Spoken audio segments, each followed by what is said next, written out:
जय हिंद साथियों, नमस्कार। कैसे हैं आप सब लोग? उम्मीद है सभी साथी एकदम शानदार, लाजवाब, जबरदस्त, बेहतरीन, जिंदाबाद और अपनी तैयारी में एक बड़े ही शानदार वाले अंदाज में आप सभी जुटे हुए हैं।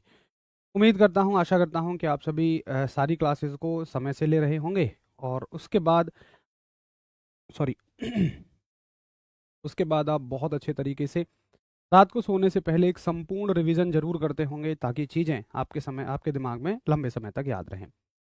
अब देखिए, मैंने आपको बताया था कि कई सारी चीज़ें तैयारी के लिए ज़रूरी होती हैं। सिर्फ ये नहीं है कि भाई हमने एक कोर्स परचेज कर लिया है और उसमें जो लाइव क्लासेस चल रही हैं बस उनको देखने भर से हमारा सिलेक्शन हो जाएगा। जी नहीं, टारगेट देखना नहीं है, अल्टीमेट टारगेट है उन चीज़ों को याद करना। तो दो स्टेप मैंने आपको बता दिए हैं कि एक तो अभी से अपना कोई बैकलॉग मत छोड़ो और दूसरा रिवीजन अपना कंटिन्यू रखो। एक तीसरी चीज़ मैंने कहा था, कई सारी चीज़ें समय के साथ बताऊंगा। एक तीसरी चीज का सही समय है, उसको बताऊंगा मैं आपको क्लास के बाद, जो आपकी तैयारी में बहुत ज्यादा सहायक होती है। और सहायक नहीं, मैं तो कहता हूँ जरूरी होती है। ये तैयारी अगर आप कर रहे हैं तो फिर वो बहुत जरूरी है। सभी साथियों को गुड मॉर्निंग, नमस्कार। कैसे हैं आप सब लोग, बताइए। आपका रिवीजन मैं चेक कर लेता हूँ कल के एक क्वेश्चन के साथ। तो कल वैसे तो हमने अपने बेसिक्स पर काम किया था, बाकी हम लोग एक फॉर्मूला भी हमने सीखा था। और मुझे बताओ इनमें से कौन सा फॉर्मूला ठीक है। Q बराबर एन बटे ई, या बी है हमारा Q बराबर एन गुणा ई, या सी ऑप्शन है हमारा Q बराबर एन की पावर 2 बटे ई, या डी ऑप्शन है हमारा Q बराबर एन बटे ई की पावर 2। तो उम्मीद है कि कल की क्लास को लेकर आप सभी को एक कॉन्फिडेंस अपने अंदर आया होगा, एक आत्मविश्वास से आप सभी भरे होंगे कि जो चीज़ें मुझे अगली चीज़ों को समझने में मुश्किल देती थी, अब वो चीज़ें मेरी क्लियर है। असल में चीज़ों को समझना, देखो, आपके स्तर पे कोई बहुत बड़ी बात नहीं है, आप सभी दिमागी तौर पर विकसित हैं। लेकिन बात यह है कि उन चीज़ों को समझने के लिए जो आनी पहले से ज़रूरी हैं चीज़ें, वो आपको क्लियर नहीं है बस, इसलिए आप एडवांस लेवल की चीज़ों को भी नहीं पकड़ पाते हैं। तो आप सभी को चाहिए कि आप एडवांस लेवल की चीज़ों को तब समझें जब आपके बेसिक क्लियर हों। कल की क्लास से आपके बेसिक क्लियर हो गए होंगे, अब आपको सारी चीज़ें बहुत अच्छे से समझ में आ जाएंगी। और करेक्ट आंसर ऑप्शन आपका क्या है? बी।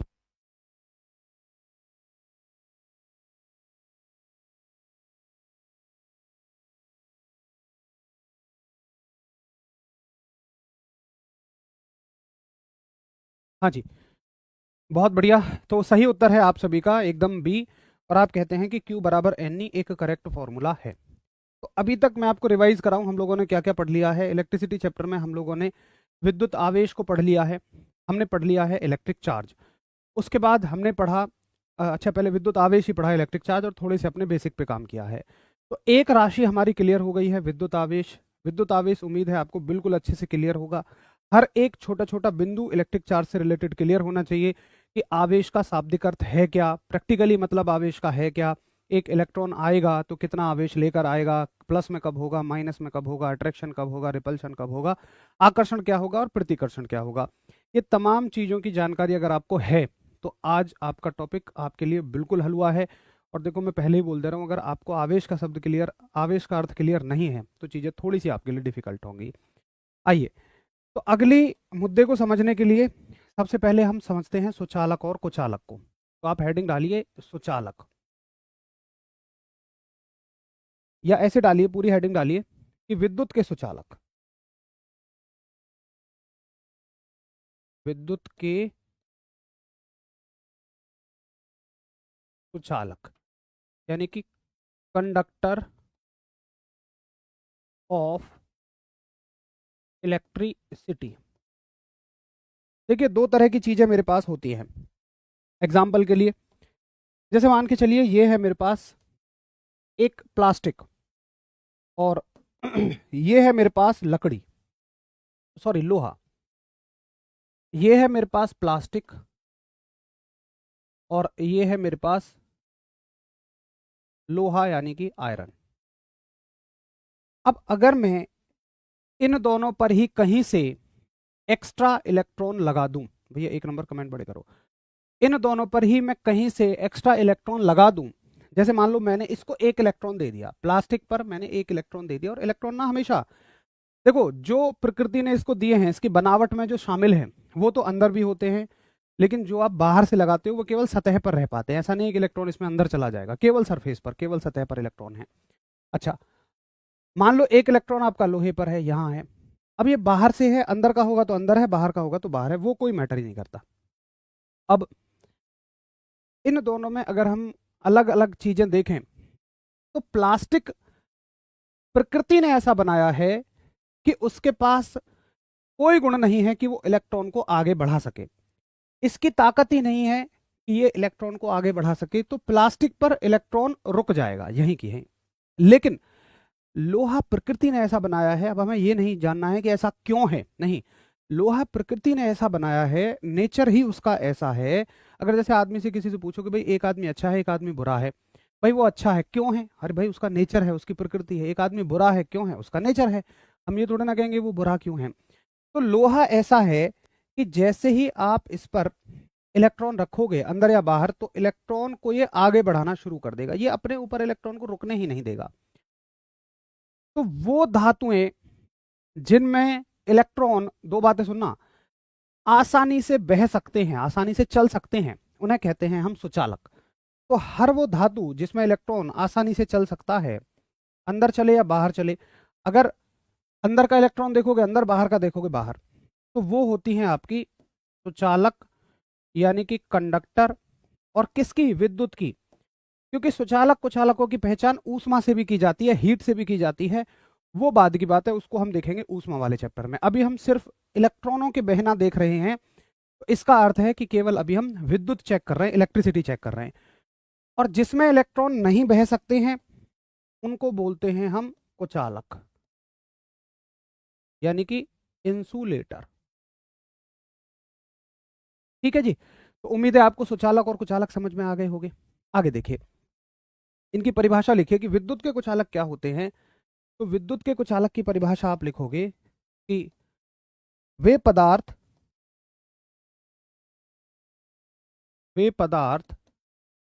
जिनमें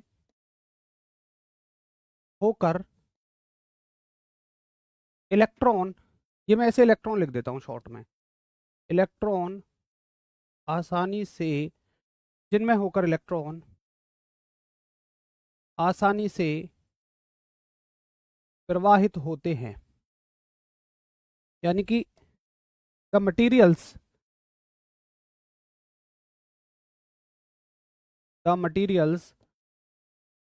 इन विच इलेक्ट्रॉन्स फ्लो इजीली, कि भैया जिनमें इलेक्ट्रॉन आसानी से बह जाते हैं। एग्जाम्पल क्या क्या है, एग्जाम्पल है, जैसे पहला एग्जाम्पल हम अपना यही उठाते हैं, लोहा, यानी कि आयरन। दूसरा एग्जाम्पल हम कॉपर उठा सकते हैं, तांबा, आपके घरों में जिसके तार बनाए होते हैं, तांबा, कॉपर। तीसरा आप देखें तो एल्यूमिनियम। ठीक है, एल्यूमिनियम में भी इलेक्ट्रॉन आसानी से बह सकते हैं। आगे आप देखें तो चांदी भी है, यानी कि सिल्वर भी है। अब भाई साहब, आप नॉर्मली तो एल्यूमिनियम को ही चांदी कह देते हैं, आप कहते हैं ना कि भैया इसमें सिल्वर वायरिंग है। भैया चांदी के तार, आप सोचो ना कि आप मोटर खरीद के ला रहे हो 500 रुपए की, 700 रुपए की, और उसमें मांग रहे हो चांदी की वायरिंग, ये तो पॉसिबल ही नहीं है।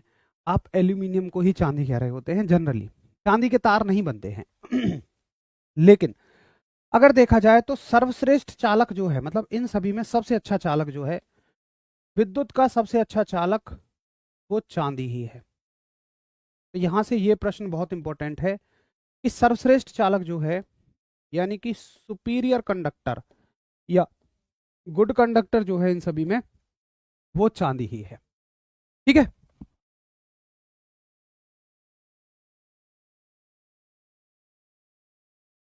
तो ये बात हमें समझ में आ गई कि भैया विद्युत के सुचालक कौन होते हैं, जिनमें से विद्युत आसानी से बह जाए।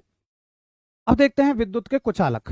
ये नोट हो जाए, समझ में आ जाए तो एक बार थम्स अप करना। हाँ बिल्कुल, गोल्ड भी हो सकता है, बिल्कुल अच्छा उत्तर है, लेकिन सिल्वर सबसे बेस्ट है, सिल्वर इनमें सबसे बेस्ट है। Very good. विद्युत का सबसे अच्छा चालक है चांदी, बहुत ही बढ़िया। अरे लोहे की छड़ खत्म क्यों होगी यार, आपके घरों में जो तार होते हैं वो किसी ना किसी उपकरण तक जाते हैं ना। ये तो मैंने बस एक सेक्शन बनाया है, मान लो बैटरी से तार निकला है तो वो किसी उपकरण तक जाएगा ना। तो ये जो इलेक्ट्रॉन निकलेंगे ये उस उपकरण तक चले जाएंगे। मान लो बल्ब तक गया है तो बल्ब जल जाएगा, इलेक्ट्रॉन बल्ब को जलाने में इस्तेमाल हो जाएंगे। ये तो बस मैंने एक सेक्शन बनाया है। अच्छा जी, अब अगला आता है इसमें विद्युत के कुचालक। विद्युत के कुचालक यानी कि इंसुलेटर ऑफ इलेक्ट्रिसिटी। अब देखो, इंसुलेटर ऑफ इलेक्ट्रिसिटी, इलेक्ट्रिसिटी क्यों लिख रहा हूं मैं, क्योंकि कुचालक और सुचालकों की परिभाषा हम ऊष्मा के आधार पर भी देते हैं। तो वहां पर हम पढ़ते हैं कि भाई किस में ऊष्मा बह सकती है, किस में ऊष्मा नहीं बह सकती है। वो ऊष्मा के सुचालक कुचालक होते हैं, वो हीट के कंडक्टर इंसुलेटर होते हैं। उससे हमारा कोई मतलब नहीं है, हमारा मतलब केवल इलेक्ट्रिसिटी से है। तो विद्युत के कुचालकों में बहुत सारे साथी ये पढ़ लेते हैं कि जिनमें से होकर विद्युत धारा या इलेक्ट्रॉन, हम तो बेसिकली इलेक्ट्रॉन कह रहे हैं, अभी हमने धारा पढ़ी नहीं है, कि भैया जिनमें से होकर इलेक्ट्रॉन नहीं बह पाते हैं। देखो ऐसा नहीं कह सकते हो आप कि इलेक्ट्रॉन बह नहीं पाते हैं। दुनिया की कोई धातु ऐसी नहीं, कोई भी अधातु ऐसी नहीं, या मेटल हो चाहे नॉन मेटल हो, जिसमें से होकर इलेक्ट्रॉन ना बह पाए। तुम कहोगे लकड़ी में कहाँ बहते हैं भैया, लकड़ी में तो करंट ही नहीं उतरता है। मैं कहूँगा लकड़ी को गीली कर लेना और फिर उसमें करंट उतार के देखना, 100% करंट उतर जाएगा। तो दुनिया का कोई धातु ऐसी नहीं है कि जिसमें से इलेक्ट्रॉन ना बह पाए। हाँ, लेकिन अगर मान लो तुम उतना ही करंट लोहे में बहाओ तो वो बहुत तेज झटका मारेगा, लेकिन लकड़ी में हल्का सा उतरेगा। क्योंकि भाई लोहे की तो खासियत है, उसमें सारे के सारे इलेक्ट्रॉन बहेंगे। मान लो इसमें लोहे में 4 करोड़ इलेक्ट्रॉन है तो सारे बहेंगे। लकड़ी में अगर 4 करोड़ हैं तो उसमें से 100 इलेक्ट्रॉन बहेंगे। तो हम ये कहेंगे कि भाई लकड़ी जो है उसमें इलेक्ट्रॉन आसानी से नहीं बह रहे हैं, लोहे में आसानी से बह जा रहे हैं, इसमें आसानी से नहीं बह रहे हैं। तो कभी ये मत कहना कि इलेक्ट्रॉन बह सकते हैं या नहीं बह सकते हैं, नहीं, आप आसानी शब्द कहना। आसानी से बह सकते हैं, आसानी से नहीं बह सकते हैं, इसमें आसानी से नहीं बहते। ऐसा तो है ही नहीं कि बह ही नहीं सकते, आप कहिए आसानी से नहीं बह सकते हैं। तो कुचालक की परिभाषा होती है कि जिनमें जिनमें इलेक्ट्रॉन आसानी से प्रवाहित नहीं होते, यानी कि in which electrons does not flow easily, कि जिनमें से होकर इलेक्ट्रॉन आसानी से प्रवाहित नहीं होते हैं। इसका एग्जाम्पल क्या है, जैसे कि आप लकड़ी ले लो, ठीक है, आप मोम उठा लो, आप प्लास्टिक उठा लो। लकड़ी का मतलब वुड हो जाएगा, मोम का मतलब वैक्स हो जाएगा, और प्लास्टिक तो प्लास्टिक ही है, हिंदी इंग्लिश दोनों में। तो ये सारे के सारे किसके एग्जाम्पल हैं, सारे के सारे कुचालकों के एग्जाम्पल हैं। ये तो मैंने एक्स्ट्रा कुछ लिखे हैं, ऐसा नहीं है कि केवल ये हैं। आदि लिख दो, आदि का मतलब बहुत सारे हो सकते हैं, एटसेट्रा, ठीक है। इसके आगे भी आदि बहुत सारे हो सकते हैं। ये तो मैंने कुछ ही लिखे हैं। स्टील भी हो सकता है, एक साथी कह रहे हैं जी स्टील नहीं हो सकता, बिल्कुल होता है। एक बात हम सब करिए, नोट करिए कि मुझे ये बात समझ में आ गई है। सभी के मैसेज आ रहे हैं,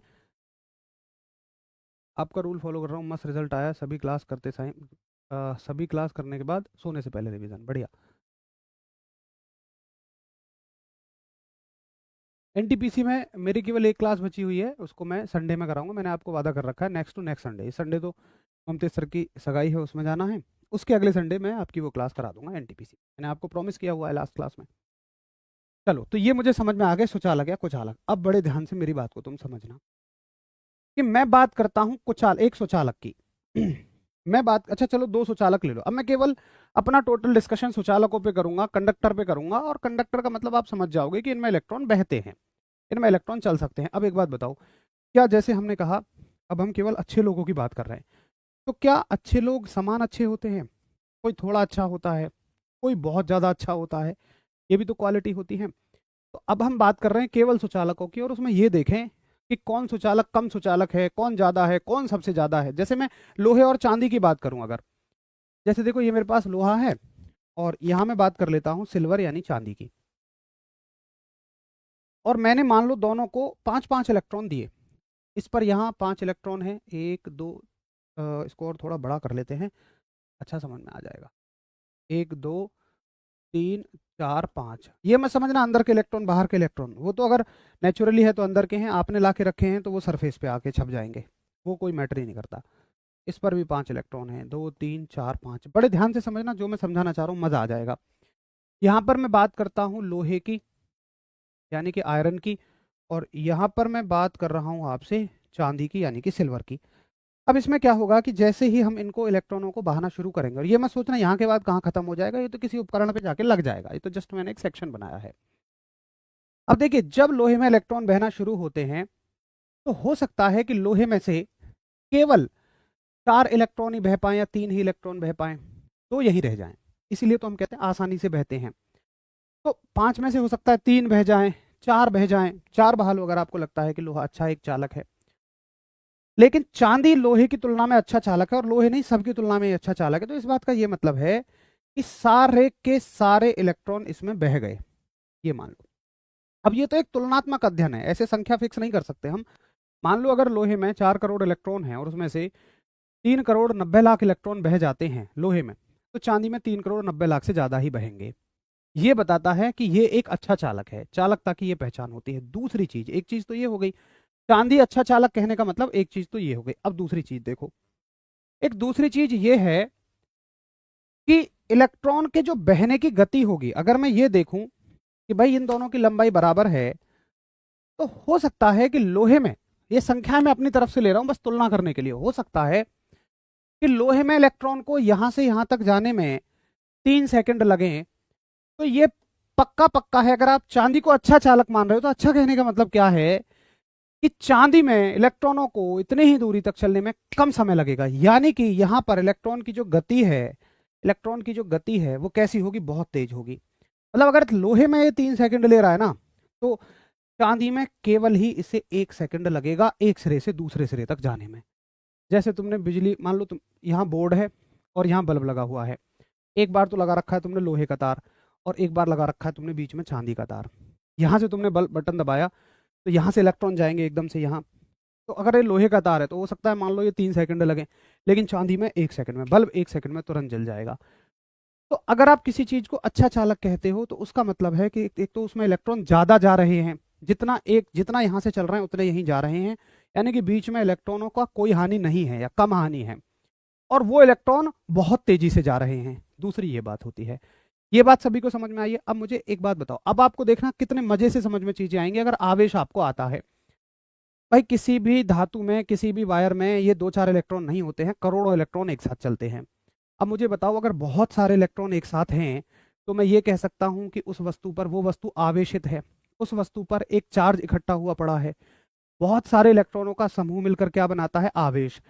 तो या तो आप ये कहिए बहुत सारे इलेक्ट्रॉन चल रहे हैं चालक में, कंडक्टर में, या आप ये कहिए कि आवेश प्रवाहित हो रहा है। दोनों एक ही बातें हैं। अगर अब आपको आवेश समझ में आता है तो ये चीजें आराम से समझ में आ रही होंगी। अब देखो, मैं इस बात को क्या कहूं, बड़े ध्यान से समझना, कि एक वस्तु में तो आवेश धीमा चल रहा है और एक वस्तु में आवेश तेजी से चल रहा है। हिंदी में इस चीज को कहते हैं हम दर, और इंग्लिश में इसी चीज को हम कहते हैं रेट। दर का मतलब क्या है कि भाई इलेक्ट्रॉन ने यहां से यहां तक जाने में कितना समय लिया, रेट का मतलब है इलेक्ट्रॉन ने यहां से यहां तक जाने में कितना समय लिया। तो हम एक चीज कैलकुलेट करते हैं। क्या कैलकुलेट करते हैं, बड़े ध्यान से मेरी बात को समझना। मैं एक चीज कैलकुलेट करना चाहता हूं कि किसी भी वस्तु पर उपस्थित आवेश ने एक बिंदु से दूसरे बिंदु तक जाने में कितना समय लिया।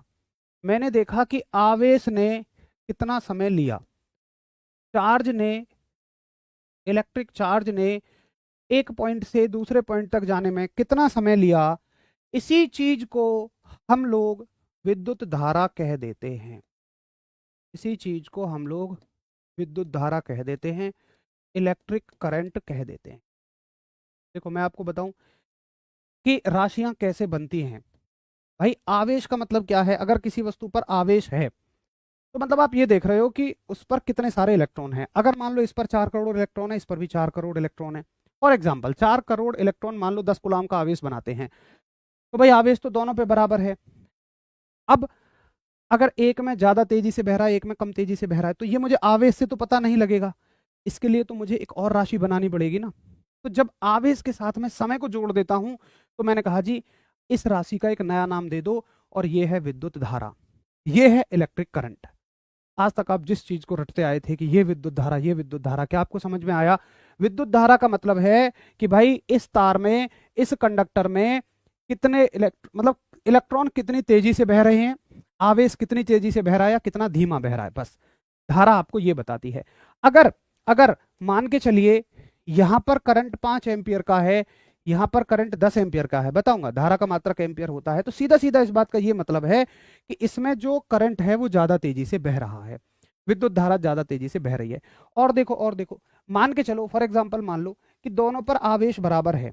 मैंने कहा था 5-5 इलेक्ट्रॉन है दोनों के पास, मान लो दोनों के पास 5-5 कूलाम का आवेश है, ठीक है। यहां समय लिया 3 सेकंड, यहां समय लिया 1 सेकंड। अगर यहां मैं धारा निकालूं, धारा को हम आई से दिखाएंगे, धारा का मतलब है आवेश बटे समय, आवेश बटे समय 5/3। तो ये कितना हो जाएगा प्यारे भाई, 3 एकम 3, 2 बचेगा और 3 6 18, 1.67। यहां पर धारा निकालें तो ये कितनी हो जाएगी, 5/1, और इसका मतलब हो जाएगा 5। तो देखो इसकी धारा कितनी है 5, इसकी धारा कितनी है 1.67। इसका मतलब ये है, देखो आवेश तो बराबर है, चार्ज तो मैंने बराबर ही दिया ना दोनों को भाई, एनर्जी, या आप मतलब ये कहो कि मैंने कोई चीज दोनों को बराबर दी, लेकिन इसने ज्यादा अच्छा रिजल्ट दिया, इसने बेकार रिजल्ट दिया। एक टीचर ने पढ़ाया तो दो बच्चों को बराबर ही, लेकिन एक के नंबर आए 5, एक के नंबर आए 1.67। इसका मतलब इसने अच्छा रिवीजन किया, इसने कम रिवीजन किया। तो यही तो इनके अच्छे और बुरे की पहचान होती है। अब बताओ जरा, आपको अच्छे से फील हो गया कि असल में विद्युत धारा क्या होती है, असल में इलेक्ट्रिक करंट क्या होता है? तो इलेक्ट्रिक करंट का मतलब है कि आवेशों का बहना। यहां तक समझ में आ गया? पहले एक बार थम्स अप करो कि जी हाँ, मुझे अच्छे से गहराई में समझ में आ गया कि ये होती है विद्युत धारा, ये होता है इलेक्ट्रिक करंट। देखो मैं फिर से रिक्वेस्ट करूंगा, आप टॉपिक के अलावा इधर उधर भटको ही मत कि अगर ये हो जाए तो क्या होगा, वो हो जाए तो क्या होगा।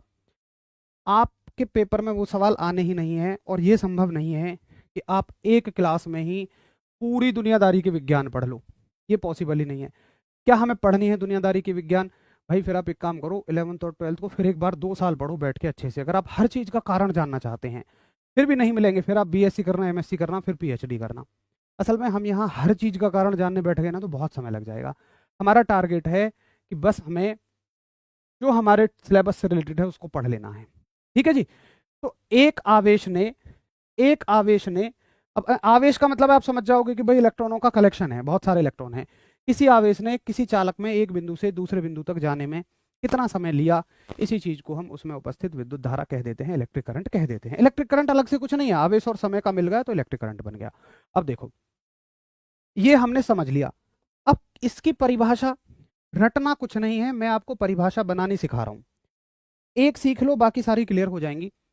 देखो जब भी किसी राशि में समय का भाग लगे तो हिंदी वाले कैसे लिखेंगे, जैसे आवेश में समय है, आवेश में समय का भाग है, तो आप कैसे लिखेंगे, आवेश के प्रवाह की दर।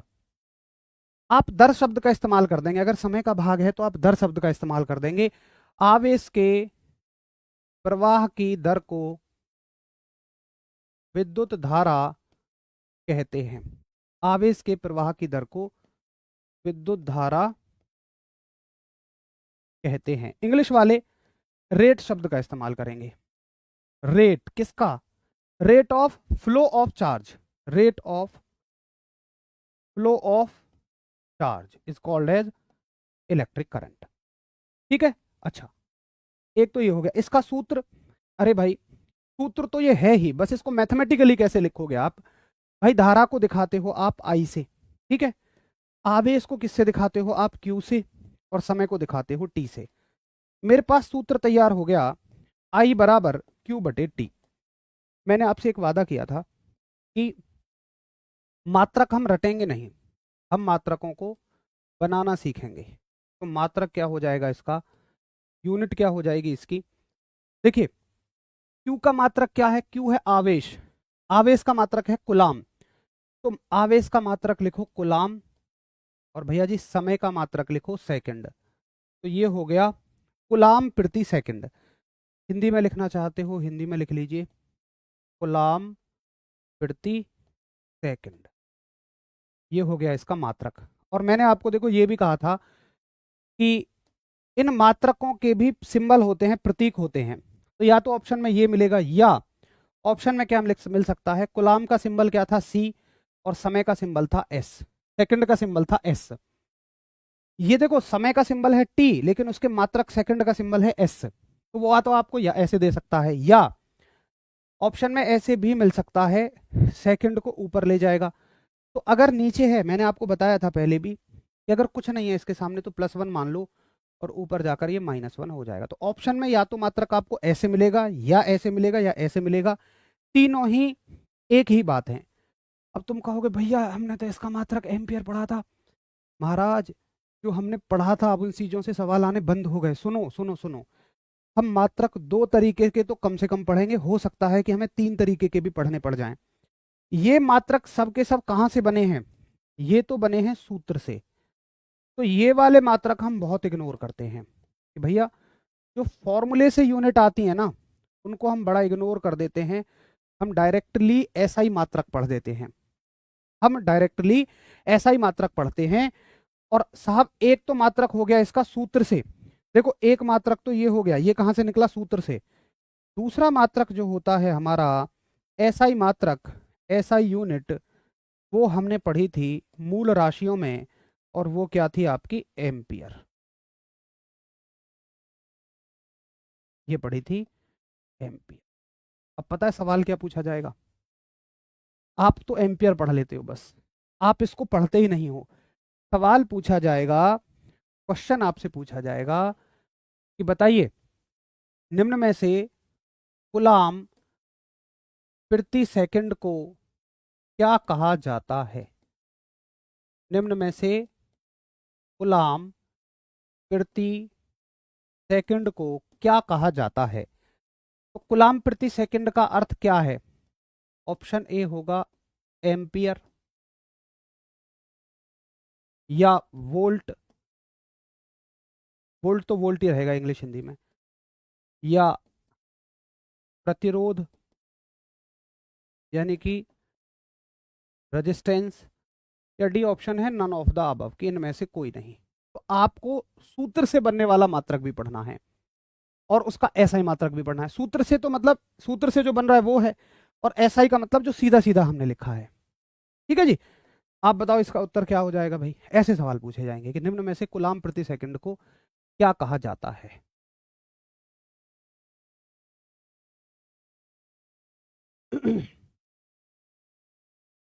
बहुत बढ़िया।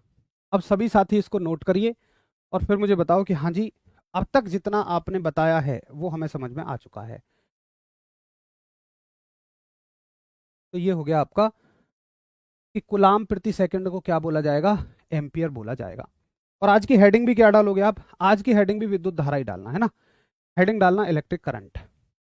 ये इसका सूत्र हो गया, इसकी परिभाषा।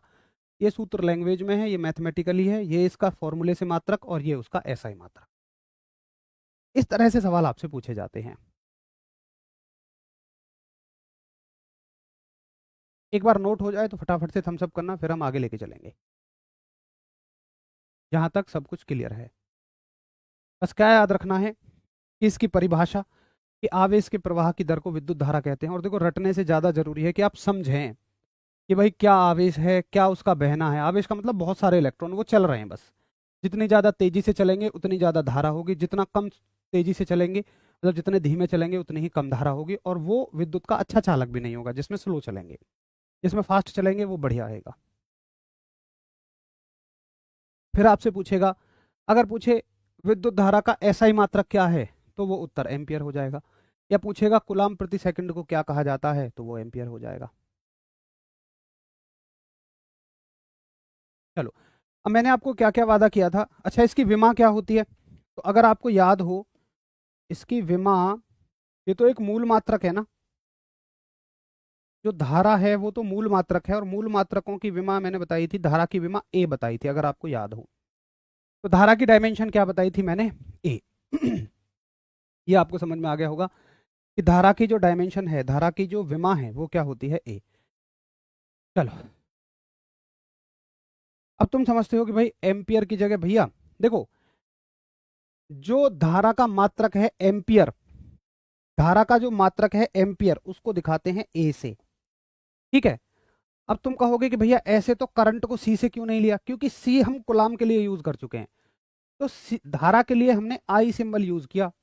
अब भैया आई फॉर क्या होता है, देखो ये सब लैटिन और ग्रीक भाषा से लिए जाते हैं। जब हमारे पास सिंबल कम पड़ जाते हैं तो हम लैटिन और ग्रीक भाषा से उधार लेते हैं। अब उतना जानने की जरूरत नहीं है, बस आप सीधा याद रख लो कि आई फॉर करंट है। बहुत ही बढ़िया। तो इसका जो, नहीं नहीं, आप ऐसे नहीं कहोगे कि ए टी की पावर -1, इसकी तो डायरेक्ट विमा थी ना, ये तो मूल राशि थी, फंडामेंटल क्वांटिटी थी। फंडामेंटल क्वांटिटियों की अपनी विमाएं होती हैं, ठीक है। अब बात आती है, अब बात आती है सदिश और अदिश की।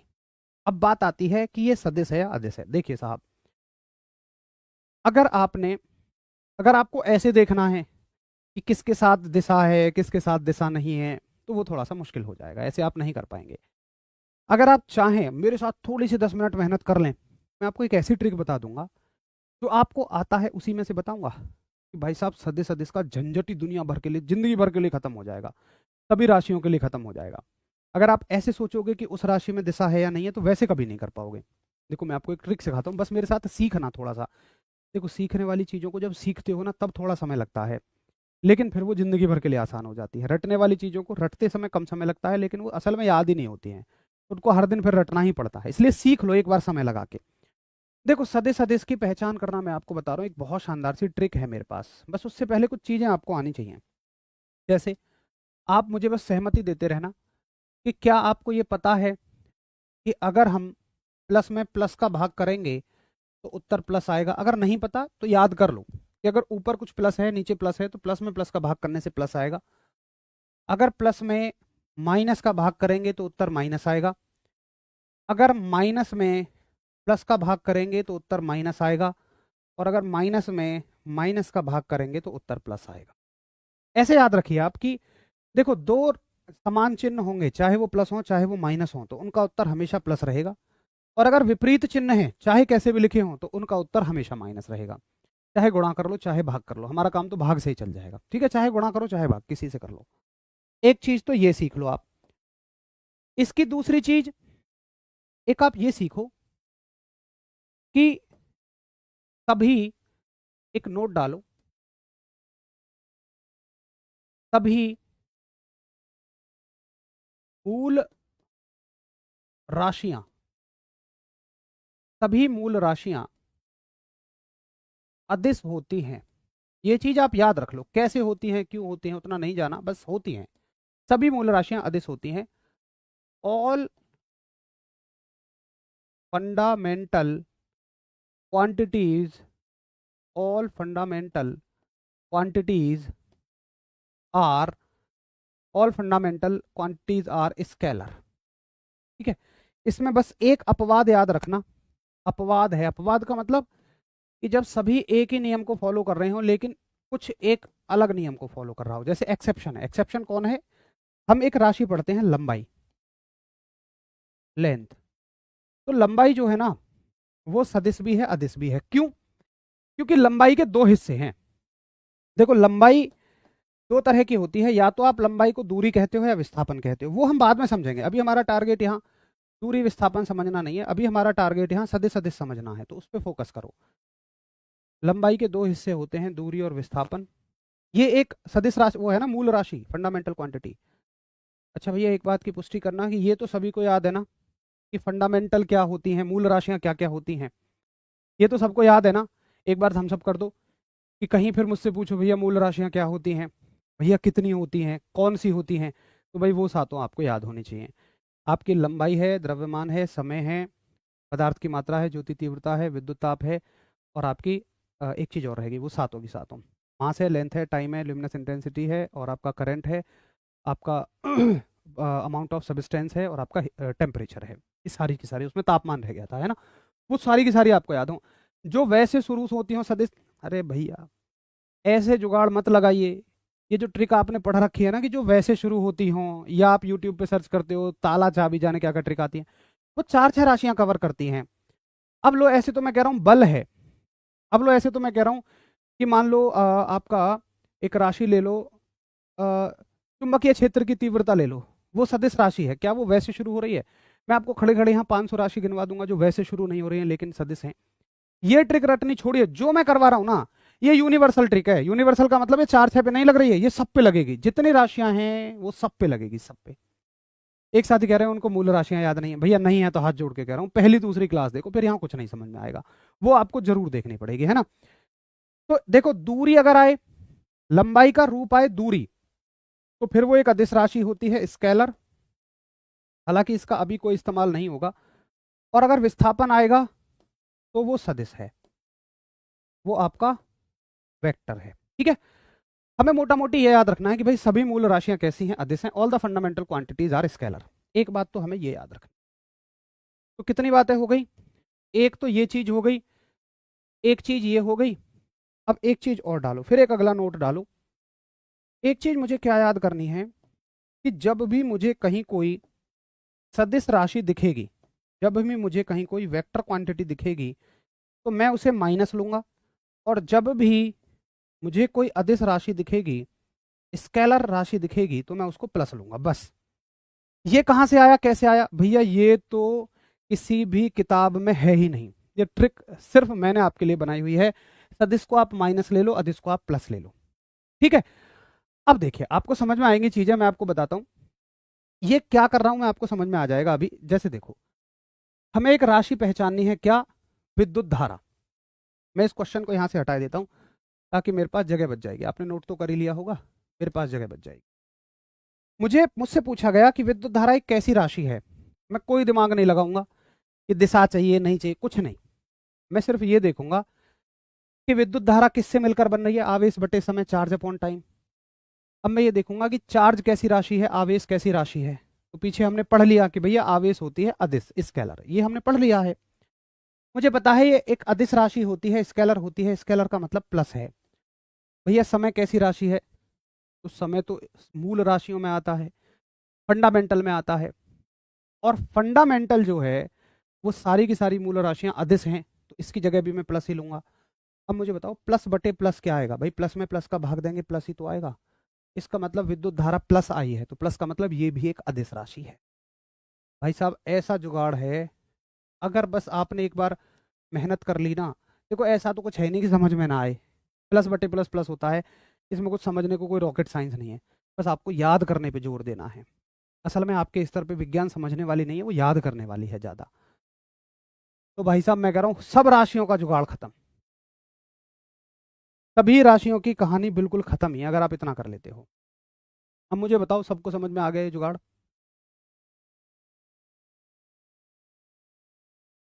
बताएंगे फटाफट से कि हाँ जी भैया मुझे अच्छे से समझ में आ गया कि आगे से मैं अदिश सदिश को कैसे पहचानूंगा।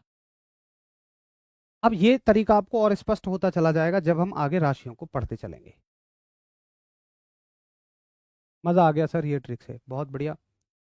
एक हली और सर, शायद आप पूछ रहे हैं कि एक बार और, मतलब अच्छा एक बार और तो ठीक है, एक राशि पूछ रहे हैं तो फिर तो वो आपको आगे समझ में आएगी।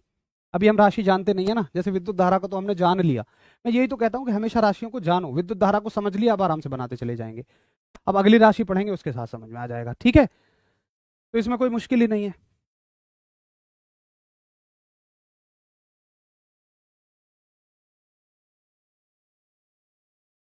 चलो, अब ये जुगाड़ आपको समझ में आ जाएगा जब हम और राशियों के साथ इस काम को करेंगे। अभी फिलहाल के लिए इसको नोट करो, याद करो, ये आपको अगली किसी राशि के साथ समझ में आ जाएगा। बस आपको बस इतना याद रखना है, एक तो ये नियम, तो दूसरी बात याद रखनी है कि जितनी भी फंडामेंटल क्वांटिटी हैं वो सभी स्केलर हैं, जितनी भी मूल राशियां हैं सात की सातों ये अदिश हैं। इसको छोड़कर लंबाई को, लंबाई सदिश भी है अदिश भी है, लंबाई का दूरी रूप अदिश है, लंबाई का विस्थापन रूप सदिश है। इसको बस अलग से याद रख लेना, इसकी कोई ज़रूरत नहीं पड़ेगी हमें, बस मैं बता रहा हूँ। कहीं मैं कभी किसी क्वेश्चन में आपको पढ़ाऊँ, जब आगे चल के लंबाई वाला चैप्टर पढ़ेंगे कि लंबाई सदिश भी है अदिश भी है, तुम कहोगे जी तुमने तो कहा था कि सभी मूल राशियाँ अदिश होती हैं, अब यहाँ सदिश कैसे कह रहे हो? तो मैंने बता दिया कि लंबाई दोनों तरह की राशि है। बाकी सदिश को माइनस लिखना है, अदिश को प्लस लिखना है, बस इतनी सी आपको चीज़ करनी है, ठीक है जी। भाई मेरे हिसाब से तो खूब बड़ा बड़ा है। एक बार अभी सभी साथी बताइए कि फॉन्ट ठीक है ना, मतलब चौड़ाई ठीक है ना? मैं नॉर्मल से तो ज़्यादा ही लिख रहा हूँ, फिर तो कंटेंट ही नहीं आ पाएगा इससे ज़्यादा चौड़ा लिखूंगा तो। जैसे मान लो ये एक टॉपिक है, तो मैं चाहता हूँ एक ही स्लाइड पे हमारा कवर हो जाए, तो फिर कवर ही नहीं हो पाएगा अगर इससे ज़्यादा मोटा मोटा खुला खुला लिखूंगा तो। मेरे हिसाब से समझ में आना चाहिए इतने पर। तो भैया जी ये हो गया विद्युत धारा और इससे बनने वाले सवाल। अब देखो, एक तो है कि थ्योरेटिकल सवाल बनेंगे। भाई थ्योरेटिकल सवाल तो वो कैसे भी पूछ सकता है, थ्योरेटिकल सवालों की कोई लिमिट नहीं है। मैं खड़ा खड़ा यहाँ 100 सवाल बना दूंगा। मैं आपसे पूछूं कि बताओ निम्न में से विद्युत धारा का सही सूत्र क्या है, निम्न में से क्या पूछ लेगा, सही सूत्र क्या है, करेक्ट फॉर्मूला बताओ, तो आपको 4 ऑप्शन दे देगा। ए ऑप्शन है, बी ऑप्शन है, सी ऑप्शन है, डी ऑप्शन है। अगर मैं आप अपने आप को ना एग्जामिनर की जगह रख के देखो, अगर मैं आपको ये ऑप्शन दे दूं ना कि तुम इसमें से सवाल बनाओ, तो तुम 1000 सवाल बना दोगे। इसलिए आपको फोकस सवालों पे नहीं करना है, आपको थ्योरी पे फोकस करना है। आई बराबर क्यू गुणा टी, आई बराबर क्यू की पावर 2t, आई बराबर क्यू की पावर 4 गुणा टी। बताओ कौन सा सूत्र सही है इनमें से। अगला सवाल मतलब वही बन जाएगा ना कि विद्युत धारा एक कैसी राशि है, सदिश है या अदिश है या दोनों है। तीसरा सवाल कूलाम पर सेकंड को क्या कहते हैं। चौथा सवाल विद्युत धारा की विमा क्या है। पांचवा सवाल आवेश के प्रवाह की दर को क्या कहते हैं। What is the rate of flow of electric charge. तो सवाल तो कितने भी वो बना देगा, आपको सवालों पे फोकस ही नहीं करना। मैं वादा करता हूं आप एक बार अच्छे से थ्योरी को समझ लो, सारे सवाल आपके क्लियर हो जाएंगे, कुछ इसमें है ही नहीं। ठीक है भैया। अब देखो, एक तरीका तो ये होता कि मैं आता और मैं ये कहता कि आवेश के प्रवाह की दर को विद्युत धारा कहते हैं, आई बराबर क्यू बटे टी हो गया। शायद जितना हमने अभी तक 44 मिनट में सीखा है उसको हम 2 मिनट में रट भी सकते थे, लेकिन फिर तुम यही सवाल कर सकते थे। ना आपको ये पता आवेश क्या होता है, ना आपको दर शब्द का मतलब पता। दर आगे आएगा तो आपके लिए नया है। आपके लिए पूछ ले कूलाम पर सेकंड को क्या कहते हैं, आपको कुछ नहीं पता। मतलब अगर आप रटने वाली विद्या सीखना चाहते हैं, देखो भाई रटना होता तो आसान है नो डाउट, लेकिन उसका कोई फायदा ही नहीं है, उससे सवाल ही नहीं बनेंगे। जब तक आप ये अपने मन में नहीं बात बैठाओगे कि भैया जितना ये आदमी करवा रहा है उतना तो हमें समझना ही पड़ेगा। मैं इसलिए कह रहा हूँ क्योंकि हो सकता है कहीं आपको बहुत आसान पढ़ा दिया जाए, आप कहोगे यार उस आदमी ने तो, देखो इतना काम जो मैंने आपको करवाया है ना, हो सकता है कोई आपको इतना काम 10 मिनट में करवा दे, बस सीधा सीधा लिखवा दे इन्हें। मतलब आप सोचो ना, अगर आप किसी छोटे बच्चे को ये दो कि इन्हें रट दे, रट तो वो भी देगा लेकिन क्या गारंटी है कि वो इससे घुमाकर बनने वाले सवाल कर जाएगा। मैं तो कह रहा हूँ कि भाई साहब रट लो आप ये सवाल ही नहीं कर पाओगे कि कूलाम पर सेकंड को ये एम्पियर कहते हैं, कभी कर ही नहीं पाओगे। इसलिए हमें चीज़ों को समझ के चलना बहुत जरूरी है। ठीक है जी। अब देखो साहब, ये तो हो गए थ्योरेटिकल सवाल जो मैंने आपको बताए कि बहुत सारे थ्योरेटिकल सवाल बन सकते हैं, उनकी कोई लिमिट नहीं है। अब थोड़ा सा चलते हैं न्यूमेरिकल सवालों पे कि इस टॉपिक से न्यूमेरिकल सवाल क्या बनते हैं। महाराज एक आदमी कह रहा है जी आई बराबर क्यू बटे एस होना चाहिए था, आई बराबर क्यू बटे एस होना चाहिए था, मतलब एस से वो समय कह रहा है। अगर आप ऐसी चीजों में ही उलझे रहोगे तब तो चीजें आपके लिए बहुत मुश्किल हो जाएंगी, मेरे लिए बहुत मुश्किल हो जाएंगी। अरे भाई हमने सूत्र पढ़ा कि धारा बराबर आवेश बटे समय, समय का मात्रक एस नहीं होता है भाई साहब, समय का मात्रक से है तो एस होगा। ये जुगाड़ आप लगा रहे हो। आपको साइंटिस्ट नहीं बनना है क्लास में, आपको वैज्ञानिक नहीं बनना है महाराज, आपको जो सिखाया जा रहा है उसको याद करना है। भाई साहब समय से नहीं होता है, ये टाइम से होता है, टाइम फॉर टी। अब एक कहेगा जी फिर तो करंट में सी आना चाहिए था। अरे भाई करंट का सी हम कूलाम के लिए रिजर्व कर चुके हैं, तो इसलिए फिर करंट की जगह हम लैटिन से आई ले लेते हैं। अगर आप इस तरह से अपनी बातों में ही उलझे रहेंगे, मतलब जैसे एक चीज समझ में आ गई, आपका दिक्कत क्या है पता है, पहले तो आपको समझ नहीं आता है तो उसके लिए परेशान रहोगे, समझ नहीं आ रहा समझ नहीं आ रहा। जब समझ में आ जाएगा तो फिर आप डाउट बनाने शुरू करते हो, जबरदस्ती वाले जो हैं भी नहीं। जैसे भैया विद्युत धारा समझ में आ गई, बढ़िया, एक को खूब समझ में आ गई, उसको स्क्रीन पे लिखा हुआ समझ में आ रहा है, लेकिन कूल बनना है थोड़ा सा, हमें हमें क्वेश्चन भी तो पूछना है। ऑफलाइन में ज़्यादातर ऐसा होता है, ऑनलाइन में तुम यहाँ कर देते हो। कूल बनना है, सवाल पूछना है। भैया अगर करंट एलियन को लग जाए तो क्या होगा। अब एक बात बताओ, ये कहीं सवाल आएगा क्या। तुम जबरदस्ती कहो मुझसे भैया जो करंट है ना, या हम एस ना कह सकें एस कह दें, या भैया या हम आर कह दें। अब ऐसे सवालों के तो मैं क्या जवाब दूंगा, तुम क्यों जवाब चाहते हो, फिर तो ये खम खा कन्फ्यूजन है।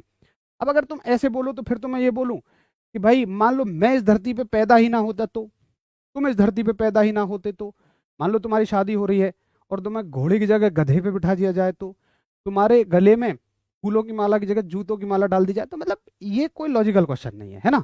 ऐसे तो क्यों कि ऐसे हो जाए तो वैसे हो जाए तो ऐसा क्यों होता है, फिर तो इन चीज़ों के कभी सवाल जवाब हो ही नहीं पाएंगे। आप कोशिश करिए मैं आपको बहुत बड़ी समस्या से बचा रहा हूँ। आपकी समस्या असल में ये है कि आप खामखा के आर्टिफिशियल डाउट क्रिएट करते हो। देखो भाई, वादा कर रहा हूँ मेरी क्लास में से एक सवाल बाहर नहीं जाएगा। बस तुम उतने पे फोकस करो जितना स्क्रीन पर है। जी, यहाँ पर लिखा हुआ हर एक शब्द मुझे समझ में आता है, ठीक है। तो मुझे ये दिमाग नहीं दौड़ाना कि दर को मैं कर कह दूं, दर को मैं टर कह दूं, दर को मैं पर कह दूं, फिर वहां को अगर विद्युत धारा को मैं अगर मान लो विद्युत धारा को मैं भूत कह दूं तो क्या होगा? फिर तो भाई कोई मतलब ही नहीं बनेगा इन चीजों का, है ना। चलो, अब एक बार सवाल देखते हैं कि सवाल कैसे आते हैं। तो आरआरबी ग्रुप डी 8 अक्टूबर 2018 शिफ्ट 3 में आया हुआ सवाल है। पहला न्यूमेरिकल है सिलेबस का, बहुत तसल्ली से समझाऊंगा। एक एक बात को ध्यान से समझना। मुझे पता है न्यूमेरिकल में आपकी क्या समस्याएं हैं। पहली समस्या, ये पता नहीं लगता कि कौन सा सूत्र कहाँ लगाना है। इस समस्या का समाधान अगले 3 मिनटों में टक से हो जाएगा। सुनो, न्यूमेरिकल सॉल्व करने के लिए सवाल को ध्यान से पढ़ो। विद्युत बल्ब के एक फिलामेंट के द्वारा 3 मिनट में, अब जो जो आपको दिया है ना, हर एक सवाल में तो हम ऐसे नहीं करेंगे, दिया है कंपटीशन में इतना टाइम भी नहीं होता, बट पहले एक दो सवालों में कर लेते हैं, आपकी एक समझ बन जाएगी। क्या दिया हुआ भैया? 3 मिनट में। 3 मिनट का मतलब समय है। समय को किससे दिखाते हैं महाराज? ऐसे से नहीं दिखाते हैं, याद रख लेना, टी से दिखाते हैं। समय दिया हुआ है 3 मिनट में 0.8 एम्पियर की धारा, यह है एम्पियर। हाँ देखो, ऐसे कंफ्यूज मत होना, इसकी विमा को भी ए से दिखाते हैं और इसके मात्रक को भी ए से दिखाते हैं। वो तो हमने पहले ही पढ़ लिया है, अगर आपने पहले याद किया है तो फिर कोई कंफ्यूजन नहीं होगा। तो क्या है? विद्युत धारा। भैया विद्युत धारा कितनी है? 0.8 एम्पियर। अच्छा, ये है विद्युत धारा, ना तो ये विमा है ना ये मात्रक है, ये तो विद्युत धारा है। विद्युत धारा का प्रतीक क्या होता है? आई। तो हमें साहब आई दिया हुआ है 0.8 एम्पियर। परिपथ के माध्यम से प्रवाहित होने वाला आवेश, भैया आवेश को किससे दिखाते हैं? क्यू से दिखाते हैं। चार्ज को हम क्यू से दिखाते हैं। तुमने एक बार इतना लिख लिया, मेरा सवाल तुमसे, मुझे ये बताओ कि इन तीनों में, जब तुम्हें बहुत सारे फॉर्मूले याद हैं, तो इन तीनों में संबंध देने वाला कोई एक फॉर्मूला बताओ। देखो, कभी ऐसा नहीं होगा कि एक से ज्यादा फॉर्मूले ऐसे हो जाएंगे जो इन तीनों में संबंध देंगे, नहीं। अभी तो तुम्हें फॉर्मूला ही एक याद है। जब तुम्हें 100 फॉर्मूले याद होंगे ना, तो तुम्हारे दिमाग में तुरंत आ जाएगा कि आई क्यू टी में केवल एक फॉर्मूला संबंध देता है, और वो है भैया आई बराबर क्यू बटे टी, यानी कि विद्युत धारा बराबर आवेश बटे समय। भैया यही तो रहता है बस। अब सुनो, तुम एक गड़बड़ और कर सकते हो। क्या? कि तुम इसको 3 का 3 लगा दोगे। इसको 3 नहीं लगाना है, हमें ऐसा ही मात्रक रखने हैं सारे के सारे। क्योंकि उत्तर देखो, उत्तर किस में दे रखा है आपको? कुलाम में पूछा है। आवेश का मात्रक ऐसा ही मात्रक ही तो कुलाम होता है, तो बाकी सारे मात्रक भी हम ऐसा ही लगाएंगे। समय का ऐसा ही मात्रक मिनट नहीं होता, समय का ऐसा ही मात्रक सेकंड है, तो मिनट को बदलोगे सेकंड में, ठीक है, तो अलग लिखेंगे। मिनट को बदलो सेकंड में, 1 मिनट में 60 सेकंड, तो भैया सेकंड हो गए 180। आपका सूत्र है आई बराबर क्यू बटे टी, ठीक है। आई का मान कितना है? आगे सॉल्व कर लो। आई का मान है 0.8। भैया जी क्यू का मान कितना है? 180, और टी का मान हमें निकालना है। अब यहां भी बड़ी दिक्कत होती है आपको कि आगे कैसे बढ़े। यहां से देखो भाई, आपको टी का मान निकालना है। 180 क्या बोलेगा टी से? या टी कहेगा कि 180, और टी टी कह रहा है जी अब हमारा जाने का समय हो चुका है, अब हम बिछड़ जाएंगे एक दूसरे से। तो टी क्या बोलेगा? देखो, अगर टी यहाँ नीचे है तो यहाँ ऊपर जाएगा, और यहाँ ऊपर है तो यहाँ नीचे जाएगा। ये मैंने आपको कल भी बताया था। तो यहाँ पर टी नीचे है तो यहाँ ऊपर पहुंच जाएगा, और ये 0.8 की जगह ले रहा है तो 0.8 को अपनी जगह दे देगा। ये हो जाएगा 180 बटे 0.8। अब महाराज भाग करने तो मैंने आपको कल सिखाई दिए थे, अगर नहीं भी आए थे तो पॉइंट की जगह क्या बढ़ा दोगे? 0, और ये हो जाएगा अब आपका 1800 बटे 8। 0.8 का मतलब 8 ही है, 8 से काट लो, बच्चों की तरह भाग कर लो अगर आपको ये नहीं समझ में आता है तो। ये हो जाएगा आपका 1 मिनट में 60 सेकंड। हमें क्या दिया हुआ है? आई दिया हुआ है, ठीक है। एक सेकंड रुको, कुछ मिस्टेक कर दी क्या मैंने इसमें? 3 मिनट में, समय 3 मिनट दिया है, 0.8 एम्पियर की धारा खींची जाती है, परिपथ के माध्यम से प्रवाहित होने वाले आवेश की मात्रा कितनी है? अच्छा अच्छा अच्छा, सॉरी, मैंने मान उल्टे रख दिए हैं, कोई बात नहीं, इनको सही कर लेते हैं। मैंने थोड़ा सा मान उल्टे रख दिए हैं। आई का मान है 0.8, आई की वैल्यू है। क्यू की वैल्यू तो पूछी है ना। टी की वैल्यू दी हुई है हमें 180। तो जब क्यू की वैल्यू निकालोगे तो क्यू कहेगा 180 से अब तुम जाओ, 180 को इधर ही जाना पड़ेगा, और जो चीज़ यहाँ भाग में है वो ऊपर चली जाएगी, जो चीज़ यहाँ नीचे है वो यहाँ ऊपर जाएगी। यानी कि 0.8, यहाँ ऐसे मत लगाओ, बस ऐसे लिखो, 180 और 0.8 की गुणा हो जाएगी और वो किसके बराबर हो जाएगा, Q के। यानी कि Q बराबर 18 मट्ठे 144। अब तुम्हें जैसे गुणा करनी आती हो वैसे कर लेना, 180 में 0.8 की गुणा करनी है, उत्तर आ जाएगा आपका 144। अब बताइए एक बार कि हाँ जी मुझे समझ में आ गया।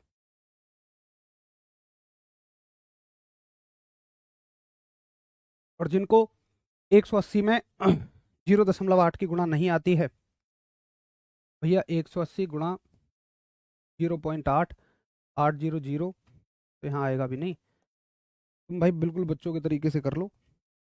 180 गुणा 0.8, 800, 8 64 का 4, हासिल 6, 8 एकम 8 और से 14, गुणा 3 जीरो आ जाएंगी, कितना आ जाएगा, 0441। एक अंक के बाद दशमलव है, 144.0 का मतलब 144 ही है, पॉइंट के बाद जीरो का कोई महत्व नहीं रहता है। एक बार सभी समझ बताइए कि हाँ जी ये मुझे समझ में आ गया, कोई दिक्कत नहीं। ठीक है, अच्छे से समझ में आ गया, 99% लोगों को ही समझ में आ गया, ये न्यूमेरिकल होते हैं आपके। अब एक बात बताओ ना, ये है तो तोप, क्यों तोप हैं? जिसको ये नहीं पता कि धारा को किससे दिखाते हैं, क्यू को किससे दिखाते हैं, सूत्र क्या होता है, गुणा नहीं आती है, उसके लिए तो तोप हैं। लेकिन जिसकी स्टेप वाइज स्टेप सारी चीजें छोटी छोटी छोटी छोटी क्लियर हैं, उसके लिए कुछ भी नहीं है, आप समझ गए होंगे। समय का मात्रक आप मिनट की जगह सेकंड ही रखोगे, क्यों रखोगे? क्योंकि हम ऐसा ही मात्रक लेकर चल रहे हैं। भाई विद्युत धारा का मात्रक कूलाम पर सेकंड भी तो हो सकता था, लेकिन उसने ऐसा ही लिया है, एम्पियर। तो हम सबका समान मात्रक होना चाहिए। अगर ऐसा ही मात्रक है तो ऐसा ही होने चाहिए, अगर सीजीएस मात्रक है तो सीजीएस ही होने चाहिए सभी के तीनों के, एफपीएस मात्रक है तो एफपीएस ही होने चाहिए। तो यहाँ पे ऐसा ही मात्रक चुन रहा है वो, तो ऐसा ही लेना पड़ेगा हमें। ठीक है, अगला सवाल देखिए आप, एक देखो, फिर एक सवाल देखो, 24 अक्टूबर 2018 शिफ्ट 1 में आया हुआ सवाल। और सवाल कहता है कि विद्युत बल्ब के एक फिलामेंट द्वारा 9 मिनट में 0.75 एम्पियर की धारा ली जाती है। 9 मिनट में, समय कितना है, 9 मिनट। बार बार वो दिया है नहीं लिखेंगे, पेपर में इतना समय नहीं होता। अच्छा, मिनट में 0.75 एम्पियर की धारा, भाई करंट कितना है आपके पास, 0.75, धारा को आई से दिखाते हैं 0.75 एम्पियर। ठीक साहब, अब यहां से तय हो जाना चाहिए कि यार अगर ये एम्पियर में है ना, ऐसा ही मात्रक है, तो इसको भी ऐसा ही मात्रक ही लेना पड़ेगा, समय का भी, और समय का ऐसा ही मात्रक होता है सेकंड। तो 1 मिनट की जगह 60 सेकंड रख दोगे तो कितने हो जाएंगे, 540 सेकंड। ठीक है, होने वाले विद्युत आवेश की मात्रा ज्ञात करिए। आपसे विद्युत आवेश की मात्रा पूछी गई है। अब बताइए क्या हो जाएगा। तो आप कहेंगे आई बराबर, भैया जी सूत्र है Q/T। आई की वैल्यू कितनी है, 0.75, Q की वैल्यू कितनी है निकालनी है, और T की वैल्यू कितनी है, 540।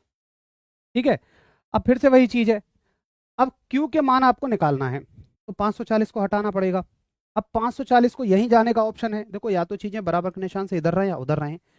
अब इधर वाला तो भगा दे रहा है तो उधर ही जाना पड़ेगा, तो नीचे की चीज कहाँ जाएगी, ऊपर चली जाएगी। तो 0.75 के साथ गुणा में चला जाएगा 540, अगर यहाँ भाग में है तो यहाँ गुणा में चला जाएगा, और ये हो जाएगा Q के बराबर। तो Q बराबर है 540 गुणा 0.75। जिन साथियों को 540 में 0.75 की गुणा नहीं आती है वो देख लो, 540 में 0.75 की गुणा कर लो भैया। पाँचों की 20 की जीरो, हासिल दो, 5 पंजे 25 और 2 27, गुणा 700, 7 चौक 28 का 8, हासिल दो, 7 पंजे 35 और 2 37, गुणा कर दो जीरो की तो 3 आ जाएंगे यहाँ पर, कितना हो जाएगा, 0 0, 15 का 5, 1 2 3 7 10 की जीरो, 1 4, कितने अंक बाद दशमलव है, 1 2 1 2, 405.00 का मतलब 405 ही है, तो उत्तर आ जाएगा आपका 405। ये लो भैया। वैसे ये गुणा भाग ना थोड़ी सी डायरेक्ट भी याद रखो, क्योंकि ऐसे नहीं कर पाएंगे, पेपर में इतना समय नहीं होता हमारे पास ये कहानी करने का, ये तो बच्चों वाला काम हो गया। तो उत्तर आ जाएगा हमारा Q की वैल्यू 405 कूलम। अब बताओ भाई क्लियर है सभी को? अगर क्लियर है तो एक सेकंड रुको, एक सवाल ये दे रहा हूं आपको होमवर्क के लिए, सभी करके देखना एक बार, ये होमवर्क में है सवाल। ठीक है, और बस एक सवाल होमवर्क में दे रहा हूँ आपको, अगर आपको आ गया समझ में तो इस सवाल का उत्तर मुझे सभी करके दिखाएंगे। अब भैया जी अब तक आपने ये तय कर लिया होगा कि देखो न्यूमेरिकल तो कोई बहुत तोप चीज़ है ही नहीं, अगर आपको सूत्र आता है तो न्यूमेरिकल आप फिजिक्स के बना ले जाओगे। हाँ देखो, कुछ न्यूमेरिकल ऐसे आएंगे जिनमें थोड़ी एक्स्ट्रा बुद्धि लगानी पड़ेगी। गुणा भाग 80% न्यूमेरिकलों में गुणा भाग है, कुछ में थोड़ी सी एक्स्ट्रा बुद्धि लगानी पड़ेगी, उनमें आगे चल के तब देख लेंगे। दूसरी चीज आपको ये भी समझ में आ गया होगा कि भाई साहब थ्योरी को रटना बिल्कुल बेकार की बात है। आप 4 लाइन रट लेंगे, 6 लाइन रट लेंगे, लेकिन थ्योरी बहुत ज़्यादा है, रटेंगे तो कल तक उसको भूल जाएंगे, परसों तक भूल जाएंगे। इसलिए बहुत ज़रूरी है कि आपको सारी चीज़ों को बहुत अच्छे से समझना है जो भी आपको कराया जा रहा है।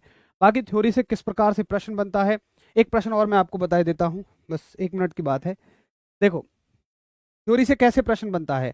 आरआरबी ग्रुप डी 4 दिसंबर 2018 की परीक्षा में आया हुआ सवाल, सीधा सूत्र पूछा है कि बताओ इलेक्ट्रिक चार्ज बटे समय। कभी कभी वो इंग्लिश भी लिख देता है, हालांकि हम इस क्वेश्चन पर ऑब्जेक्शन भी डाल सकते हैं, लेकिन पूछा है तो क्या कर सकते हैं भाई। इलेक्ट्रिक चार्ज हम इससे देख सकते हैं क्यू बटे टी को क्या बोलते हैं, तो क्यू बटे टी क्या होता है, हमारा आई होता है।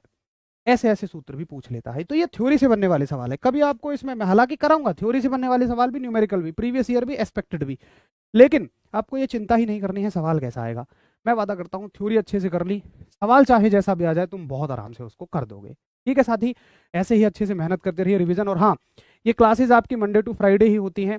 मैंने आपको बताया था सैटरडे संडे आपका ऑफ रहेगा, क्यों, ताकि आपको रिवीजन का समय मिल जाए। जरूरी ये नहीं है कि बस हम पढ़ते जा रहे हैं, जरूरी है कि हमें उसका रिवीजन भी करना है। और मैंने आपको बताया था कि तीसरी चीज तैयारी के लिए क्या जरूरी होती है, उसे क्लास के अंत में बताऊंगा, वो है साप्ताहिक रिवीजन। सैटरडे और संडे को मिलाकर आपको दोनों दिनों में जब से आपका बैच शुरू हुआ है पुराना सारा सारा रिवीजन करना है, ताकि सारी चीजें आपको याद रहे। तो ये 3 चीज आप अभी मेरे साथ करते रहिए, देखना आपको बहुत अच्छे रिजल्ट्स मिलेंगे। मिलते हैं अब सोमवार को। मैं उम्मीद करूंगा कि आप सभी अच्छा रिवीजन करके आएंगे।